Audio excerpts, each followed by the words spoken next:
Halo Bro dan Sis, hari ini aku udah ada di gedung DPRD DKI Jakarta bersama aku, Sis Debbie, dan kita dalam sesi khusus What's on PSI Jakarta akan ikut mengetahui perkembangan rapat paripurna hari ini bersama anggota Dewan Spesial kami, ada Bro Idris, Bro Antoni, dan Sis Mili. Jadi cek terus perkembangannya, yuk ikut aku.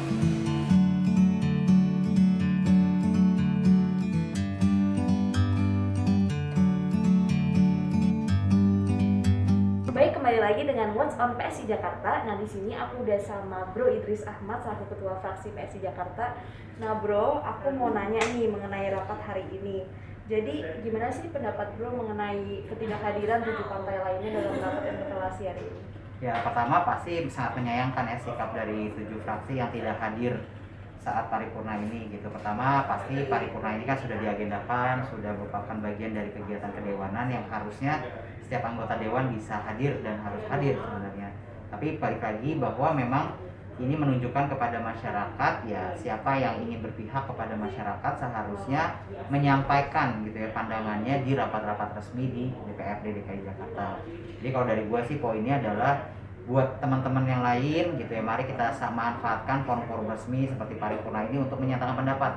Jadi bukan di tempat-tempat informal, apalagi tempat makan. Benar. Nah, dengan situasi tersebut, kira-kira gimana sih Bro langkah PSI selanjutnya?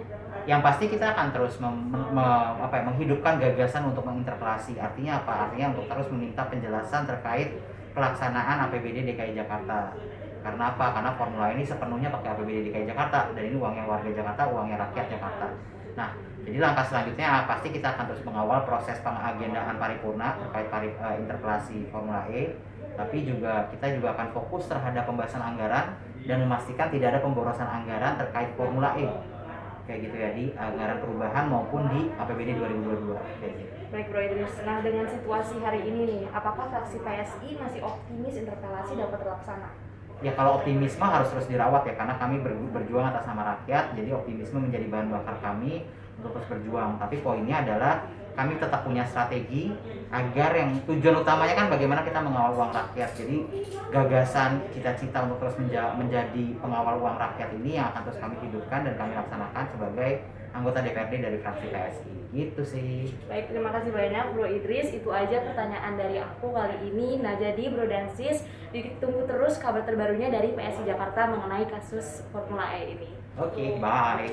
Nah, Bro dan Sis, tadi kan kita udah menanya-nanya nih ke Bro Idris. Sekarang kita akan menanyakan beberapa hal mengenai update rapat paripurna kepada Bro Antoni dari Komisi C. Yuk, kita ikut ke kantornya. Halo Bro dan Sis, kembali lagi di segmen What's on PSI Jakarta dengan Bro Antoni Winza di sini yang mewakili fraksi PSI Jakarta di Komisi C. Nah Bro, kita pengen tahu nih gimana sih tadi update rapat interpelasi, jadinya perkembangannya itu ada apa aja? Ya, jadi interpelasi tadi di forum paripurna memang tidak mendapatkan quorum ya, karena tidak dihadiri oleh 7 fraksi lainnya. Jadi tadi ada penundaan 1 jam, kemudian ditunda lagi 10 menit, dan itu sudah sesuai tata tertib. Cuman memang ada interupsi dan penjelasan dari para pihak pengusul, diantaranya PDIP dan dari PSI.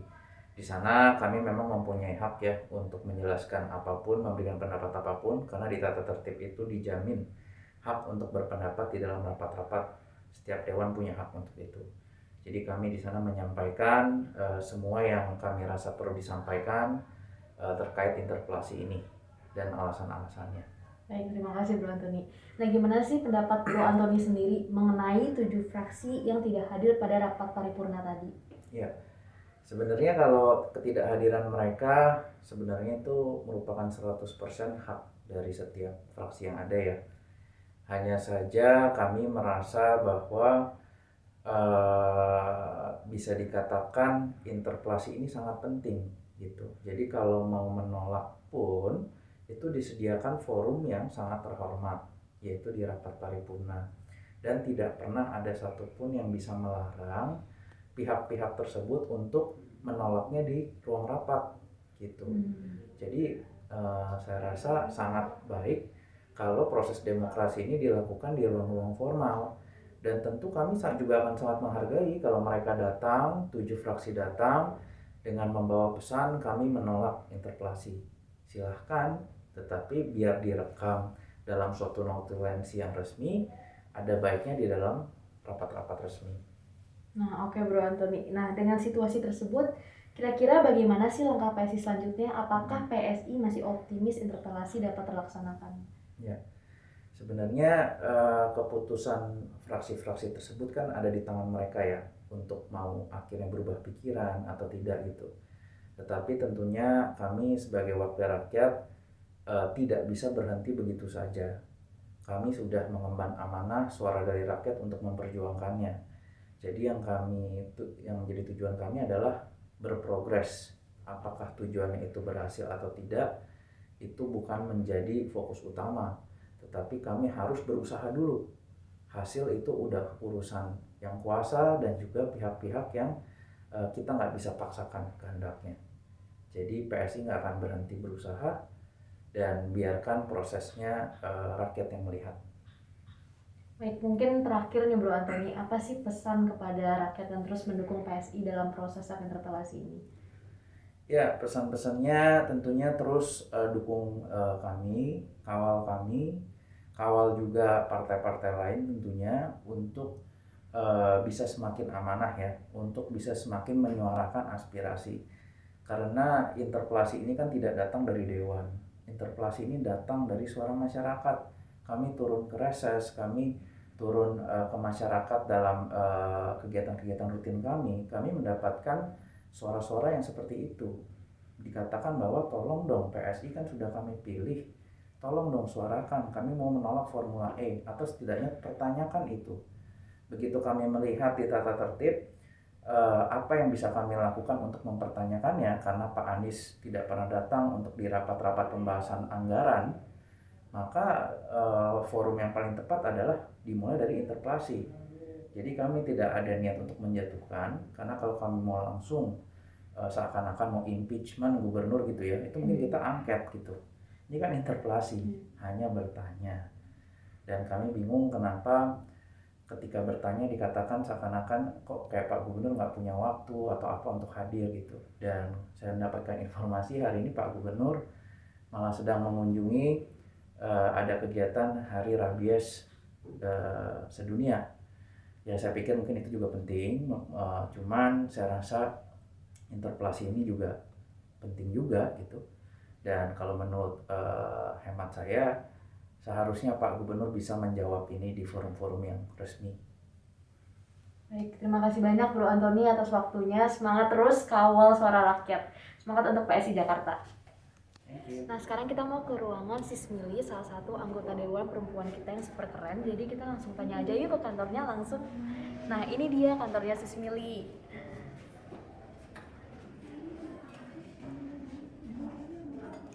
Halo Bro dan Sis, kembali lagi. Sekarang aku udah bersama salah satu anggota Dewan dari Komisi B, perwakilan fraksi PSI Jakarta, Sis Eneng Maliana Sari, atau biasa dipanggil Sis Mili. Nah, Sis Mili, mungkin boleh dong bantu jelasin tentang gimana sih perkembangan rapat paripurna tadi tentang hak interpelasi. Rapat paripurna tadi itu kan nggak diisi, nggak hadir, nggak quorum gitu. Jadi yang hadir hanya fraksi pengusul aja. Jadi secara rapat, sebelumnya rapatnya masih tetap berjalan, tetapi rapat yang berlangsung hanyalah penyampaian alasan-alasan kenapa dua fraksi ini keberatan dengan interpelasi. Tetapi di rapat paripurna yang hari ini itu bukan rapat menentukan atau mengambil keputusan. Jadi tadi hanya rapat dengar saja di ruang paripurna. Baik, makasih Sis Mili. Nah, mungkin aku punya pertanyaan nih. Gimana sih pendapat Sis Mili sendiri mengenai ketidakhadiran 7 partai lainnya saat rapat hari ini? Secara langsung mungkin itu sudah menunjukkan komitmennya mereka ya. Posisi yang gak hadir ini ya mungkin gak banyak bicara, tetapi dengan ketidakhadirannya udah jelas kan bahwa misalnya mereka ini menerima atau gimana bahasanya ya, posisi mereka udah jelas lah. Publik bisa melihat sebetulnya fraksi mana yang menyetujui interpelasi dan fraksi mana yang tidak. Meskipun interpelasi itu kan hak anggota dewan ya, dia melekat di anggota sebetulnya, tidak melekat di fraksi. tapi kita bisa melihat bahwa ada komitmen yang sudah disepakati bersama antara fraksi dengan anggota DPRD-nya. Baik, terima kasih Sis. Nah, dengan situasi tersebut, kira-kira gimana sih langkah PSI selanjutnya? Apakah fraksi PSI masih optimis dengan interpelasi dapat terlaksanakan? Sebetulnya langkahnya tadi kita sebagai fraksi pengusul sudah menyampaikan apa saja sih yang menjadi keberatannya kami, yang itu menjadi hal-hal yang harus dipikirkan ulang atau didiskusikan lah antara pimpinan baik itu dengan gubernur maupun dengan pihak terkait. Kenapa interpelasi ini harus dilakukan? Kalau dilihat apakah kita optimis, ya sebetulnya kita harus tetap optimis. Kita masih punya ruang-ruang demokrasi yang diatur oleh undang-undang gitu ya. Ruang-ruang demokrasi di mana itu menjadi haknya anggota DPRD, di mana itu juga menjadi tugas kerjanya anggota DPRD. Jadi kita tinggal menunggu paripurna diagendakan kembali di Badan Musyawarah, baru setelah itu kita bisa menyelenggarakan paripurna lanjutan dari paripurna hari ini. Baik, terima kasih Sis. Mungkin untuk penutupan kali ya, apakah ada pesan mengenai hak interpelasi terhadap masyarakat yang ingin melihat gerakan selanjutnya yang akan PSI lakukan? Apa ya pesannya, bahwa kami ini di DPRD tidak berniat untuk menjatuhkan gubernur. Kita bukan gak suka sama gubernur, tetapi kita berkomitmen untuk menjaga dan mengawal uang rakyat. Jadi kalau nggak suka sama gubernur itu hal lain gitu. Yang sebetulnya sedang kita perjuangkan hari ini adalah kita kan disumpah untuk membawa aspirasi masyarakat gitu. Dan seperti kita tahu semua, di situasi pandemi seperti ini, kondisi ekonomi kita sekarang lagi sulit gitu ya. Kita juga melihat bahwa secara situasi kita belum bisa menyelenggarakan hal-hal yang secara terbuka.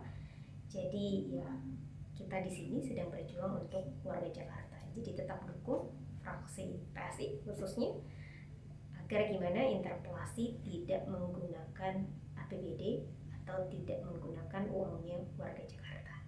Baik, terima kasih banyak Sis Mili atas waktunya. Jadi terus dukung terus PSI Jakarta dan lihat update-update kita di sosial media lainnya. Terima kasih. Jadi begitulah tanggapan dari anggota Dewan PSI Jakarta mengenai hak interpelasi. Terus ikutin perkembangan PSI Jakarta mengenai hak interpelasi dan dukung terus Dewan kami dalam mengawal suara rakyat. Ikut terus perkembangan kami dalam sosial media dan see you!